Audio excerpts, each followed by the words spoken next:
Yeah. Good afternoon, everybody. Welcome back to 22 Panels. My guests today are returning Adam Rose and bringing with him his partner in crime on the wonderful, wonderful book, Huge Detective, Mr. Magenta King. How's it going, guys? Awesome to be here and awesome to get to be here with Magenta. As I told you before you got on, this is only the second time Magenta and I have done a podcast together for anything. So catching a sight of Magenta is like catching a unicorn. So it's Well, then we're going to start with Magenta because you probably get to talk about this way more. And uh, since since more times than not, and I think this is one of those times, if I recall correctly from when we talked, the story started with the writer. Magenta, when he pitched this to you, when he sent you his treatment or his script, what went through your head? Were you immediately like, "Oh my God, this is awesome," or were you like, "What the hell?" Man, the first time that I read the script, I said, man, I never draw giants like this before. And I said, I don't know if I can, you know. So, and I start to read and said, man, I really love this kind of crime scene and stuff, but how can I draw a giant detective? It's crazy. But man, as soon as I got the sketches done and start to research, I really loved the idea and said, yeah, we're gonna do a lot of books with this, you know. Right. I mean, you're having to deal like a lot with perspective. I mean, I had forgotten Yeah. until I reread it today that like by giants, we're talking like bigger than the Sears Tower giants. We're talking like use the Empire State Building as like something to lean on giants, not Exactly. rest your elbow on And man, this is the trip was over Big the Ben. yeah, because I don't know, I was used to draw some giant beings in the Gen Zero series that I did before, but it was like not so giant, you know. So and this time was really nice to try some different perspectives and camera angles because I just didn't want to do a face to face kind of story, you know, like Right. because I like this idea to show the real difference in size of the two. So yeah, it was really difficult in the first issue, but the next one was really fun. Was really fun to do. And what about having the one character that thinks he's a giant, but isn't? So you have to do really interesting things when you're working Yeah, from his perspective to, okay, yeah, how do I let this kid, how do I, because you make it, I mean, I love in that first issue, him looking through his, his prison windows and he's got his fingers to go, see, they're small. yeah, yeah. And this Really, is they're just far away, but like, yeah.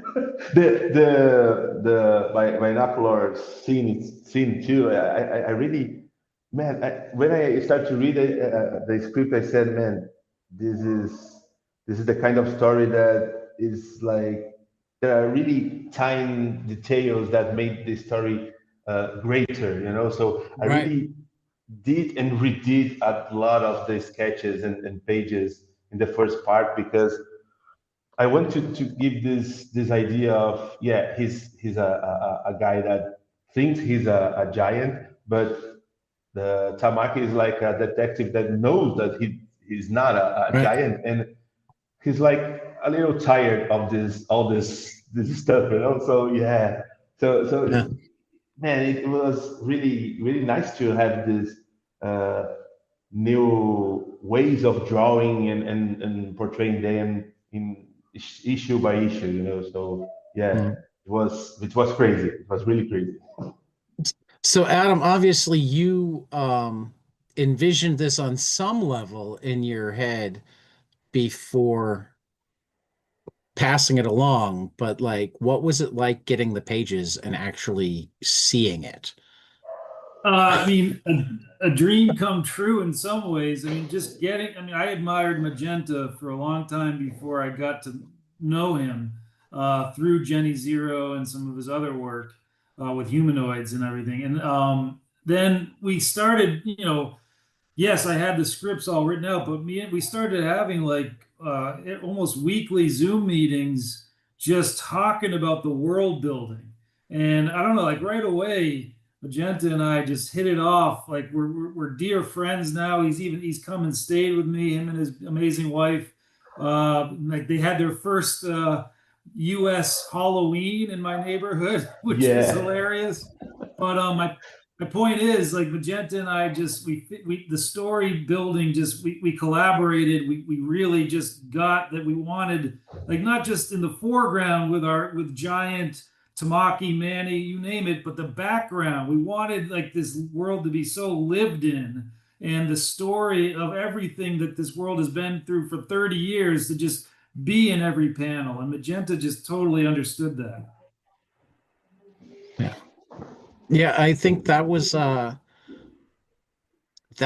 part that like struck me the most as I was reading is that yes, we've got this detective story and we were expecting this detective story and sure it was struck a little bit by by giants. They really mean giants.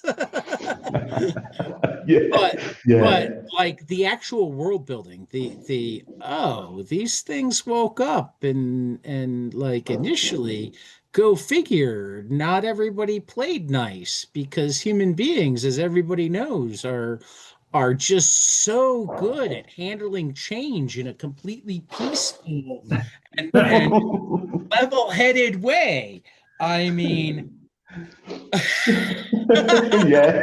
I think this was a really I think nice part Magenta of would have it. done a spit take there if he'd been drinking anything.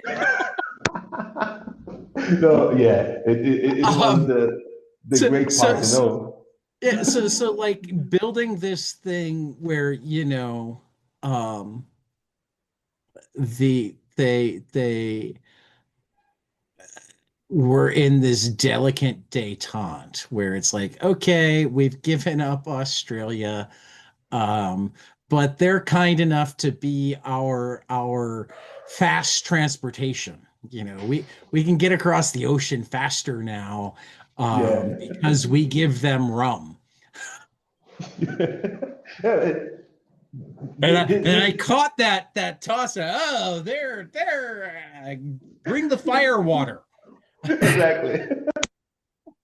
No, This no, kind I of mean not only that, but just all the other little like the traumas that these the humans and the huge have been through is kind Right. of faced through everything. And there's still people in Australia that are kind of living underground in resistance and just Or in the doll park.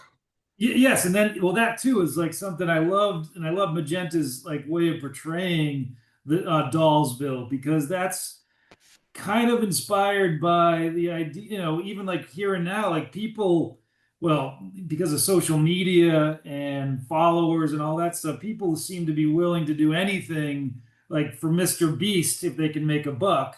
So why not sacrifice your entire private life and be a toy of a huge if you get to live in a luxury mansion because you're agreeing to be played with all the time? And paid a little extra if one of your family members gets squashed. Yes, that's yeah, right. I mean, yeah. Exactly. um, and this is where we're gonna do John Lee's told me how to do this.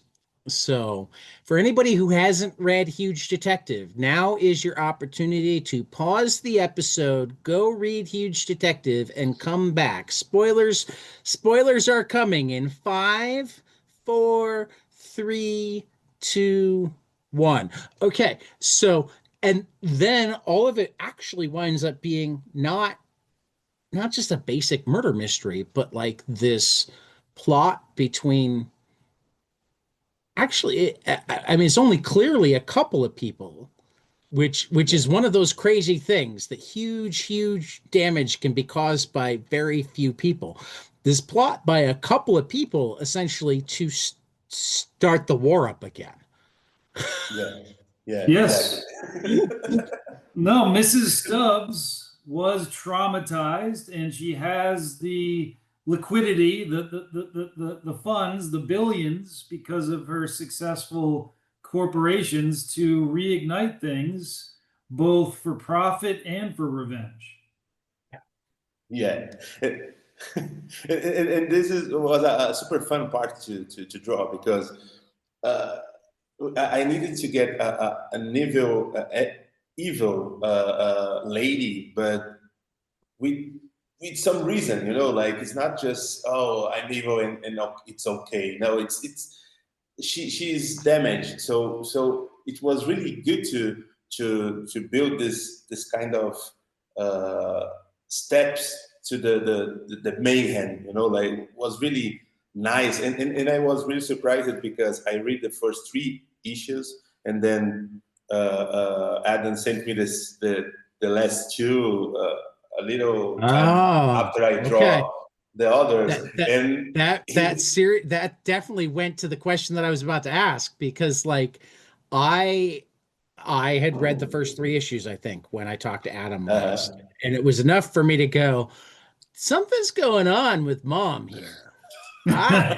She's yeah, really abusive. But yeah. but I was still kind of like four and then five were like what the holy fuck? Yeah. Issues 4 and 5 were really crazy in every aspect. Like So drawing. you didn't know where it was going either until after issue Yeah, three. Okay. yeah. And then I get the two last issues, and I said, man, yeah, this is crazier than I thought.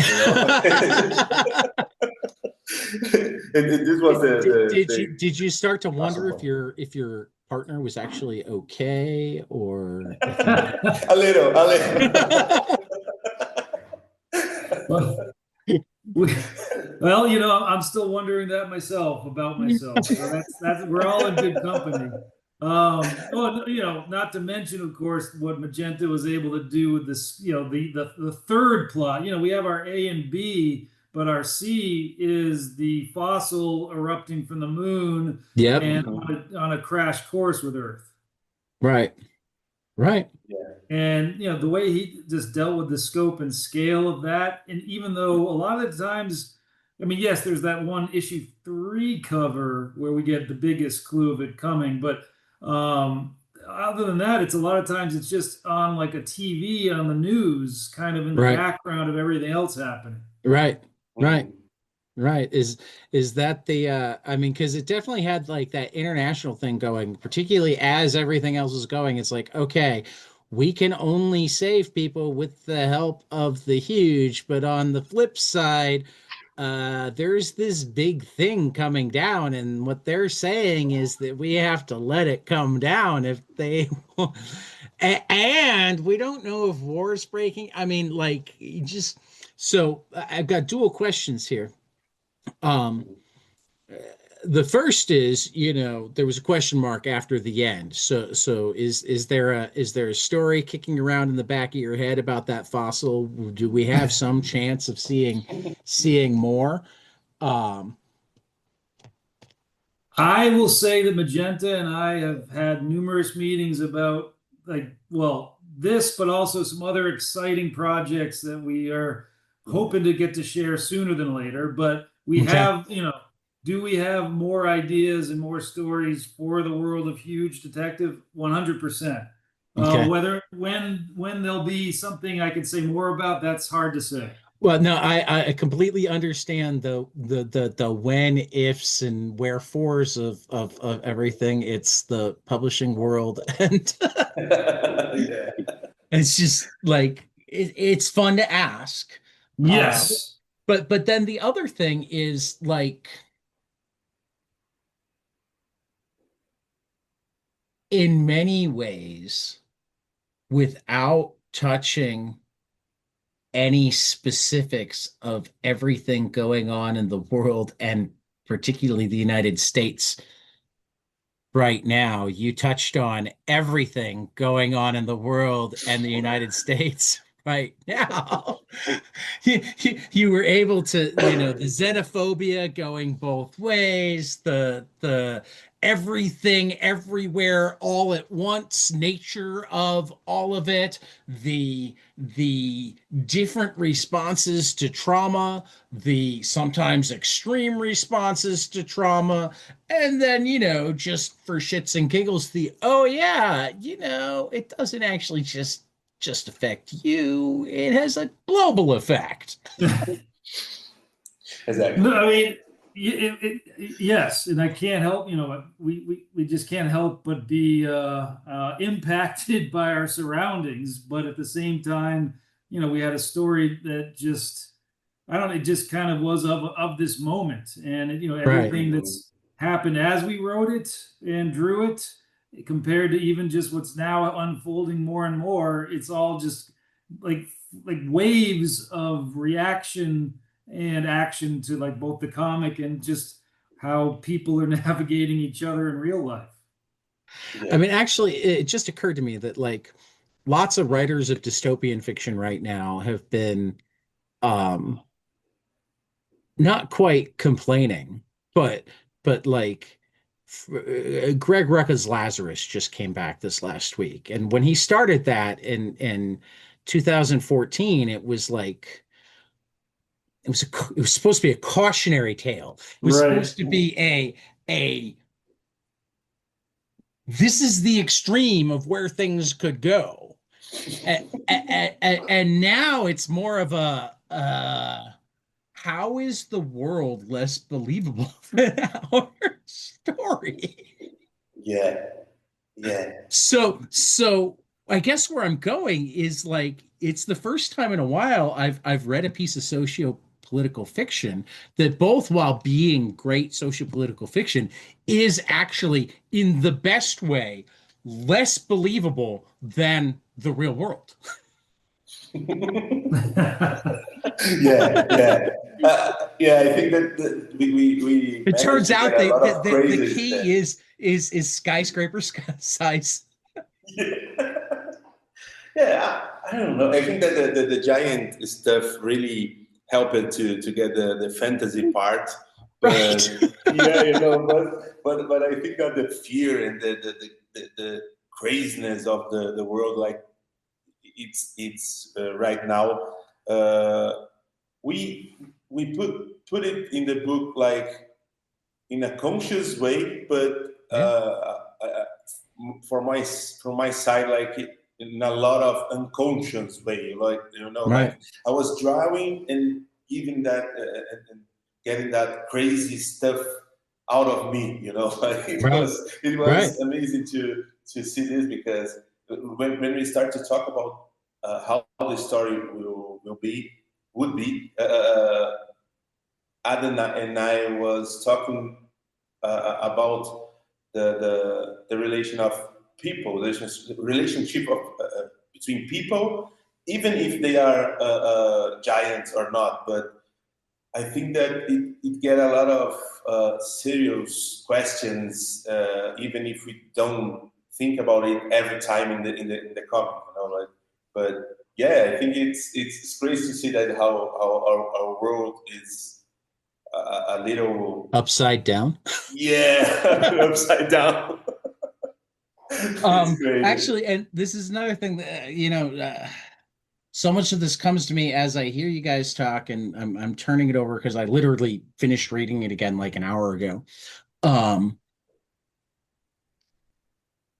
And part of it is because they chose to, but I have to believe that some of it is their numbers are just such that like they are outnumbered enough by the small that taking over the world actually wouldn't necessarily be an easy thing for them to do. I mean, it's clear that the small are capable of killing them. Even sometimes a single small can like crawl into their ears and start hacking. Exactly.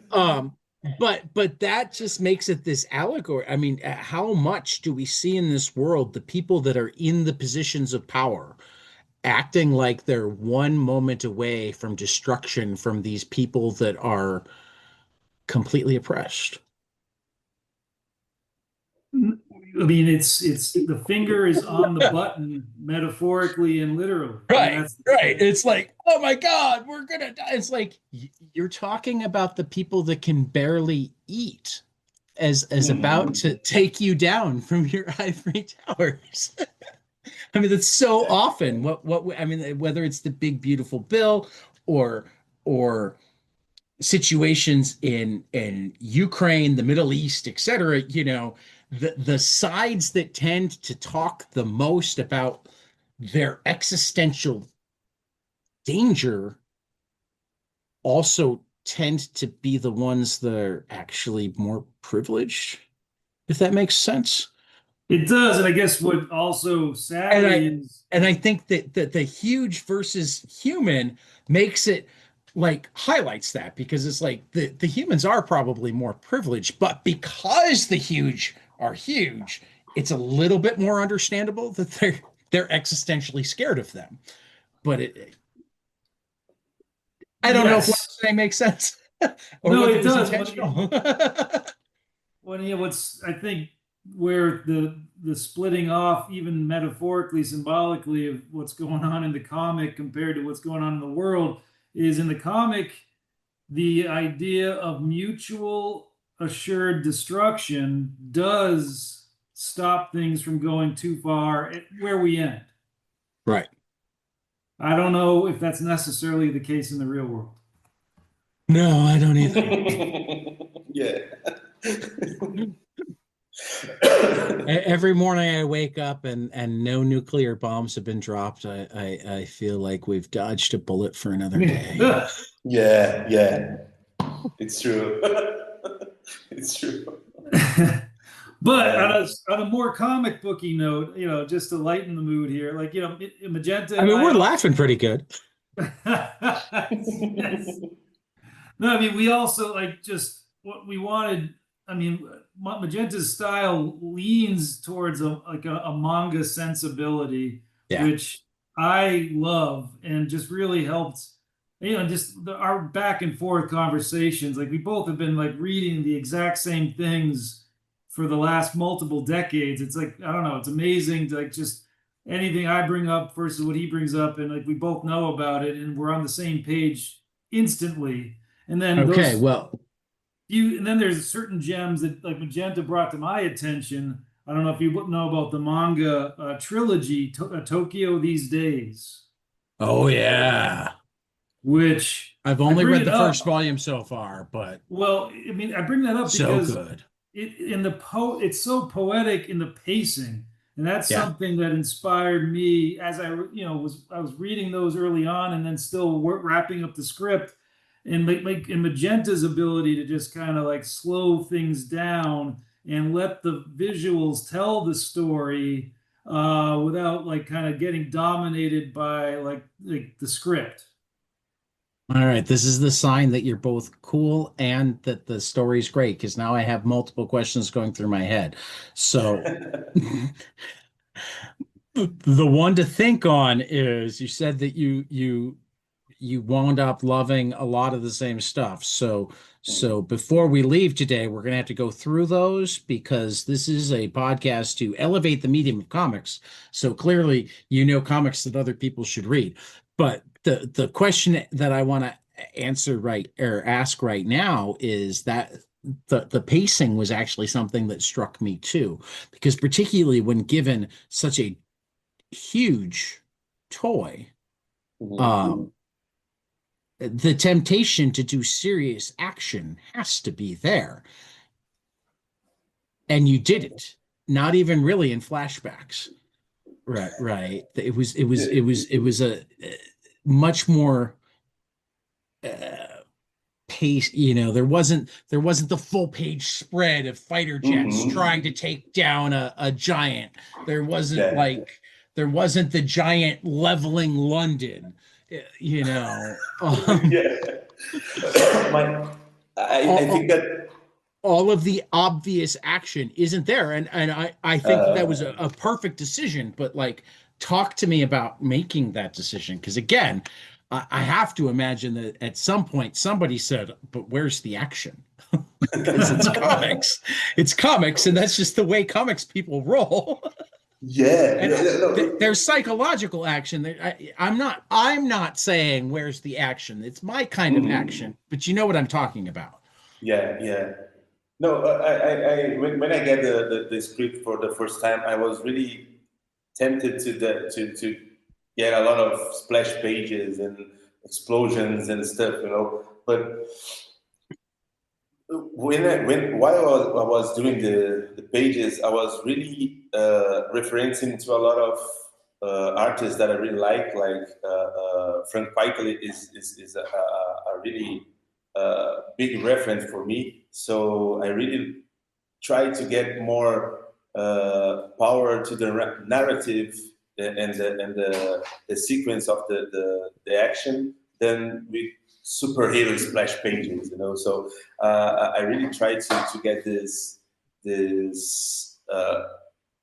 pace more calculated than just, oh, okay, let's do a nice page or a cool page, you know. So some pages were really difficult to do because I needed to deal with size and camera angles that I never did before. So I really try and get a lot of different reference, and no one of these reference were from mainstream comic books, you know.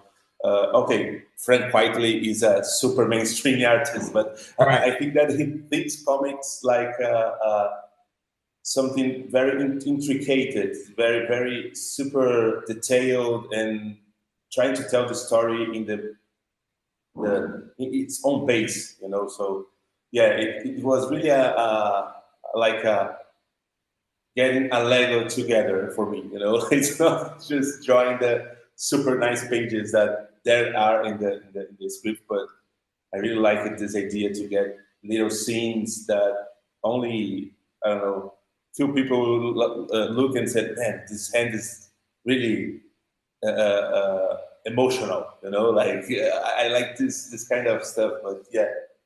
I will say that you do a remarkable amount of acting with your hands. I'll Um, take it. particularly I'm so terrible with names. Who's the small that thinks he's huge? Oh, Manny, Many, Manny. Manny, many. particularly Manny, like his fingers tell you so much sometimes. It's super nice to hear this, man, because I really love to get emotion through the hand, you know. So yeah, Yeah, yeah. nice to know. No, and Well, you know, and also the Dollsville hands, Hmm. particularly the huge hands at Dollsville, like the Uh-huh. the little girl with the Yeah. Thank you, man. no, and you know, we have a lot. I mean, you were mentioning how like the big like leveling of buildings and whatever. Like, yeah, that was like that's all you see it in the remnants. It's not, you're right, it's not happening in the present of the story. right. And I felt like similar to like I think a really good horror movie, it doesn't show you everything. Your head is like kind of making it even more gruesome or action packed than you could possibly see. Not Right. to say that, you know, Magenta is more than capable, but I mean that's what, like, it was an intentional, like, you fill in like the most horrifying moments or like that the wars of the Omega events that happened as you were seeing them in the background of what's going on with this murder mystery. Let's see, for volume 2, you just need to have Giant wrestle Godzilla Yeah. just to give Magenta Yeah. something fun. Well, you know, I- we tease that world with we brought in Magenta's awesome buddy and adult on that epilogue in the 5th issue, where you finally get to see their world in Brandenburg and how things look. Well, you get a very teasing look at their world, which I think just switching styles to adults from Magenta helped emphasize that we're no longer in the states anymore, in the human focused area. Well, and I want to know about these seeds because they're growing stuff that's like as big as them, and like with the implication that it is like one season, not 100 years. So I mean, and they got some hardcore science going on here. Yeah. Or Yeah. amazing fertilizer. Something like that. Something like that. There are questions that need to be answered, is what I'm saying. Yeah. Yeah. Yeah. And No, I love the last image, and I know I'm praising another artist, but the Manny jumping into the daughter's hands. Man, that's made an awesome job there, man. I really love his work because I work with Dalton like I think like for the past I don't know 10 years for now, and man, it was really good to see him drawing some pages and I love his cover for issue 1. Like he really know how to portray a giant, like a strange giant, and yeah, it's yeah, great. no, that's right, because it's full circle with Daltz, because he was the cover of the preview, and that made the cover of previews catalog, Yeah. which was awesome. So just bringing him in from the beginning to the end, and then Magenta, Daltz, and myself might have some amazing things we're cooking up that are separate from this currently. I hope so. Yeah. I hope so, because you're fun to talk to. So, like, more excuses to have you on is. Yeah. I mean, also, I want to read it, but I want to read everything. So, there aren't enough hours in the day to read all the things that I want to read. Well, yeah, this is a big problem. So sometimes I book people on the podcast as an excuse to make me read things that have been on my stack for too long. You think I'm kidding, but I'm really not. Whatever motivates. Yeah, It's exactly. like, I've been meaning to read this for X number of years. Let me see if I can book them. If I book them, then I have to read it. Yeah, this is a great plan. Let's go back. You said that that as you talk to each other, there was lots of material that you talked back and forth as influences for this that you both loved. So you were on the same page. Talk about some of those. What are we talking about? What's the fertilizer of Huge Detective? I'll start. Well, I'd say I know one thing we talked about early on, or two things. Day trippers. We talked about a long time ago, but we also talked about planetary. Yeah, exactly. Yeah. And I think outside comics, we talk a lot about like True Detective, the first season that we really liked the idea to be like it's a crime story, but it's some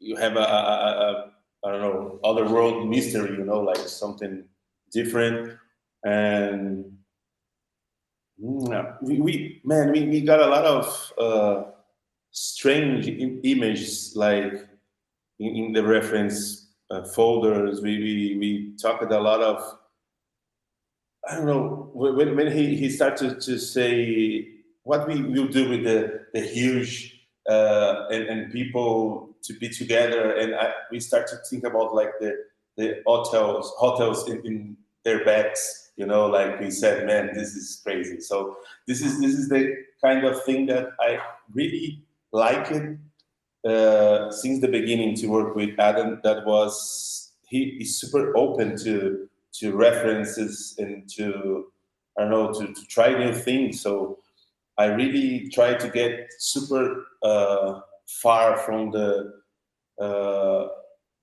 normal giant stories. So I want to make like giants look like something different, you know, like, and we start to talk about how will be their clothes. So we start to think about, look, man, a giant need to have a coat. So his coat's made from a lot of big sheep covers, you know. So we start to think about a lot of things, and this is something that I really want to try in the next volumes if we have this chance, because I want to get this kind of huge made objects and stuff, and I don't know, like the city was always with some details, like some school of a giant in the middle of a building, you know. So this is something that we really talked a lot and tried a lot, but we don't have a lot of space in 5 issues. But as you say that, I noticed there is one thing that you kind of hand waved. How was Detective Giant able to move around on land without like destroying everything? yeah. I mean, is he like tiptoeing around the highways? Very yes, very carefully, and or in the beauty of comics, like, you know, there's like a lot of things that we hopefully, well, I mean, in one, like when they're like running together with like Tamaki on his shoulders, it's kind of alluded to that a path is being cleared for him, kind of like Okay, right. an evacuation perimeter. So Right. that's pretty much, and that's why he's the first to be But maybe allowed. some Mr. Invincible, just his superpower is he can move between panels. Yeah. Something like this, yeah. I know that comic. That's a brilliant reference. It is. I love that comic. Man, this comic is amazing. I have one issue of it, and man, it's crazy. It's so Yeah. smart. Yeah. It is. It is. It's totally brilliant. But yeah. No, and we just found out our collected edition is coming out October 22nd. That's an important thing for us to plug. Collected edition, October 22nd. Give me a second and I'll see if I can find a final order cutoff date. Because it turns out that no, because it's not listed in Lunar yet. Lunar gives FOC dates way earlier than the previous distributor did. Right. Oh yeah. So once something has been solicited, I can now give way more information about it than I used to be able to. Yeah, no, that's very helpful for this. So, but if it's coming out in October, there's a good chance that the final order cutoff is going to be sometime in July or August, because as a trade, it could be as late as September. Such a good book. We got about 15 minutes left, so I got to ask my favorite and required. Adam's gone through this before. Final question. Tell me something you love, preferably a comic, but we don't really have rules. Preferably storytelling, but again, we don't really have rules. Something that you love that not enough other people have experienced, and you need them to, so that you have more people to talk about it with.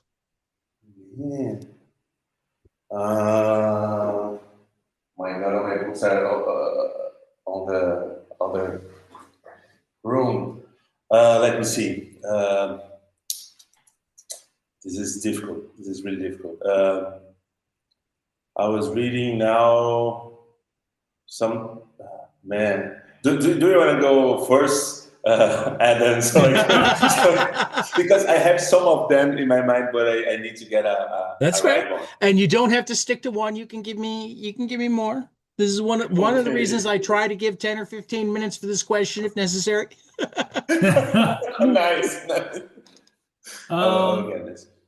I could try to take this on now. I would say for me, well, I don't know if it's like, it's not exactly obscure, but it might be something not I mean, important. to be fair, Nate Powell said Jonathan Hickman's run on X-Men because he hadn't read X-Men Oh for so yeah. long, and and he's part of the indie comic scene where people are like, X-Men, I haven't read that since I was a kid.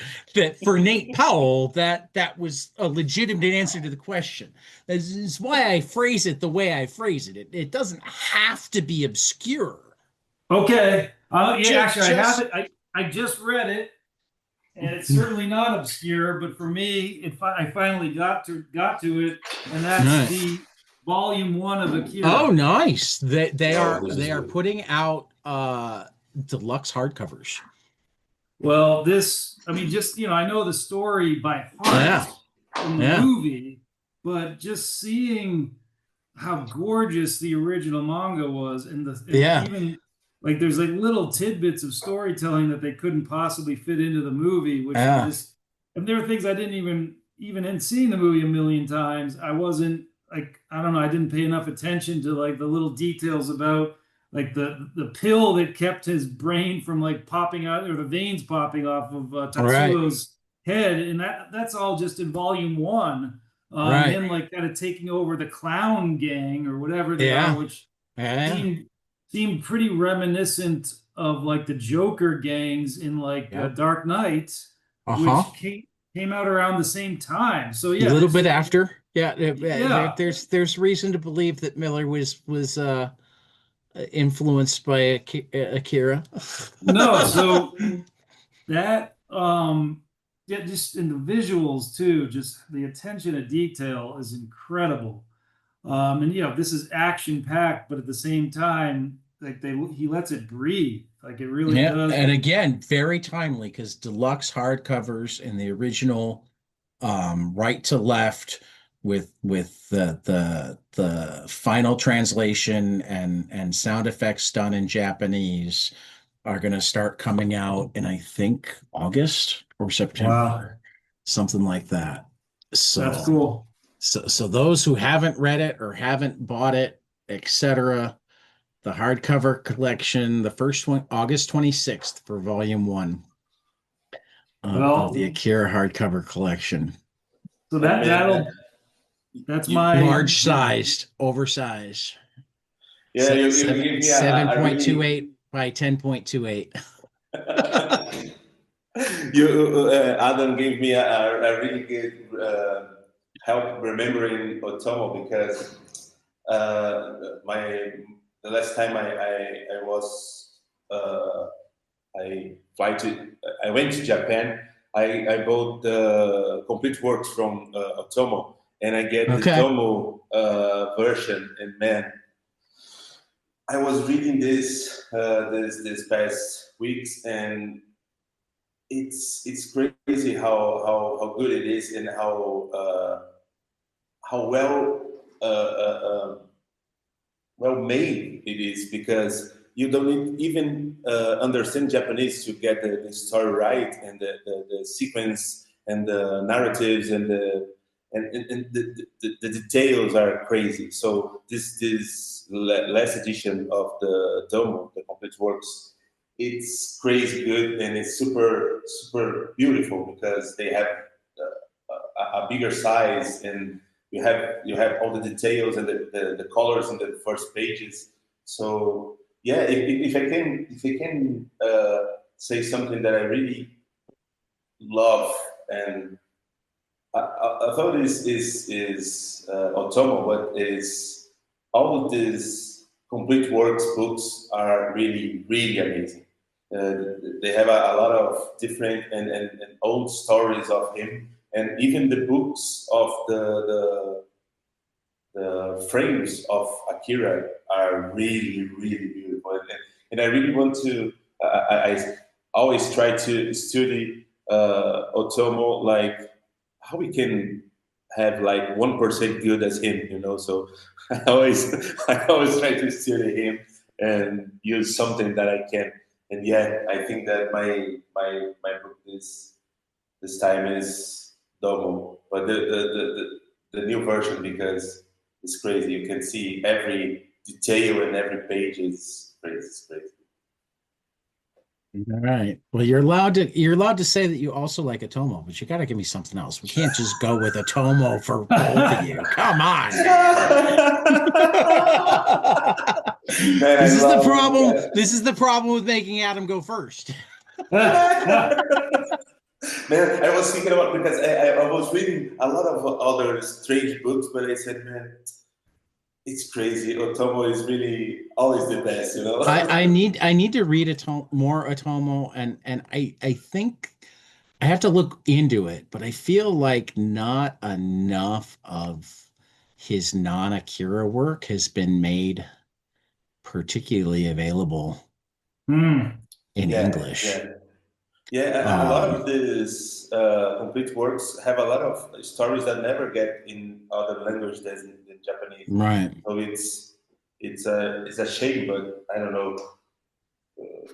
Yeah. I'll throw one other book at you that's not a comic, Sure. because I just ripped through it in like 2 days, and now it's an Apple Plus show. Is the Murderbot Diaries? The Murderbot Diaries. Yeah, the book, I just read volume one, and it's only a novella, and there's like, I guess, 8 volumes, but it's now a show on Apple Plus. But the books, at least the first book, I couldn't put it down. It's satire, it's science fiction, it's great. I'm in favor of science fiction satire. Well, you will Yeah. rip through this. Martha Wells. Yeah, she won the Nebula for the first one. Okay.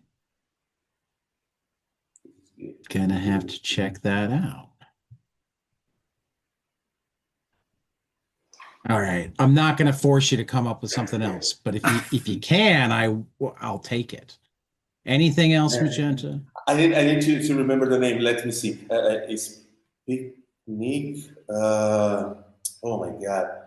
It's a book from. I will get it right now. Just a minute. Yeah, we can ask my friend Google if you remember anything. Let me see if it's like the name is Picnic. Oh my God, it's um, science fiction. Science fiction. Fiction. Let me see. I will get this. Roadside picnic, man. Roadside Picnic?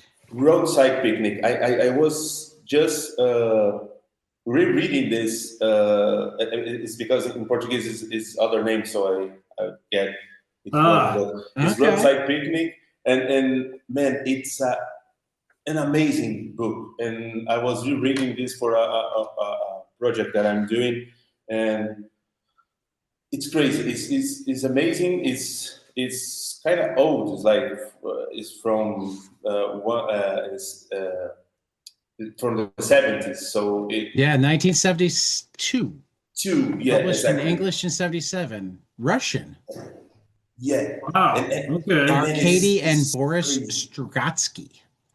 Yeah, Ah, exactly. Ah. And it's a super actual book. You know? It's like we are living some of the situations today, the horror Very and cool. the stranges. So man, it's a really good book. Really good book. All cool. right. And I should have asked this a long time ago, but Magenta, where are you located? Oh, São Paulo, Brazil. Okay. So you did say Portuguese. I have Yeah. a friend who translates to uh English comics for the Portuguese market. Oh Is Oh, yeah. wow. one of her jobs. Yeah. Yeah. Her name's Oh, amazing, Chris man. Cicada. She also co-owner of the Lion's Tooth bookshop in Milwaukee. which is one of the Amazing. better places to get indie comics in Milwaukee. So, Oh, Man, this is amazing. but yeah, no, I did a translation episode recently where I had her and Matt Madden mostly talking to each Yeah. other because Matt translates French comics to English and she translates Portuguese comic or English comics to Portuguese. So, I really just got to, I asked a few questions and mostly let them Yeah. just go at it.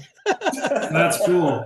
This is Those are my amazing. favorite kind of podcasts is when it's like, oh, I just get to, I get the ball rolling. That's great. So, Yeah. uh, yeah, so yeah, actually she recently did the translations of Gilbert Hernandez's parts of Love and Oh, Rockets. nice. So, Yeah. if you pick up your Love and Rockets in Portuguese, that's my buddy Chris. She did the translation. Nice. Nice, man. And I know that they are making a super great edition, a Portuguese edition here in Brazil because I saw some of the books and I always wanted that super like omnibus that Right. they have the Love and Yeah. Rockets, but it was super expensive and I really loved it, that comic. Yeah, I know exactly how expensive it is. Ah, It might Yeah. be the most I've ever spent on a comic book thing. oh boy. Yeah, it's crazy. Well, I it's the saw it first and I was 50 in like their full facsimile editions in hardcovers. So it's like a 6-volume hardcover box set of yeah. Love and Rockets. It's beautiful, Yeah, Wow. and but it's got a it's worth the $400 price value. tag on it. Yeah. No, man. Then I Thankfully, saw this in. I was able to get my comic shop to give me a deal because I paid before he even ordered it. So really, he had nothing to lose. This is great. This is. So Oh it's man. amazing the margin they're willing to take if you give them the money way up front. Yeah, man. No, I mean, I think it was in his building for less than 2 hours. Yeah, man. So, This is. Adam Magenta, it has been a blast. I look forward to whatever comes next, and well, I'll have you back for anything. If you guys don't even have something to plug, and Adam, you're like, I want an excuse to talk to Magenta, and I'm willing to include his tag. I'm all over it. Man, I thank you so appreciate much, it. man. Yeah, it It's been was Yeah, awesome being amazing. on here. I like talking comics with anybody, and I mean, as Adam and I were talking off air, we just switched our hosting, and in switching our hosting, I got to see how many episodes we've actually recorded, and this will be 647 Whoa, in less than 4 years. That's how much I man. like it. That's how much I like talking comics. And remember, I'm recording 2 more tonight. Tonight. Unbelievable. Man, this is wild. And then I'm taking time off until Friday. I got one on Friday, and then 2 on Saturday, and 2 on Whoa. Sunday. Yeah. Wow. Yeah. Yeah, you love talk about comics, man. But this is I, amazing. I This I is like to talk amazing. about comics. It's fun. Yeah, So I for agree. Adam Rose and Magenta King, the book is A Huge Detective, out on October 21st, or hit your comic shops and see if they have the back issues. But the collect edition will be on October 21st from Titan Comics. It's amazing. Everybody should read it. If you've gotten to this point, hopefully you have read it because we got really spoilery and we gave you that warning. Yeah. um, Guys, thank you so much. And we will see you after the next page. Thank you so much. Awesome.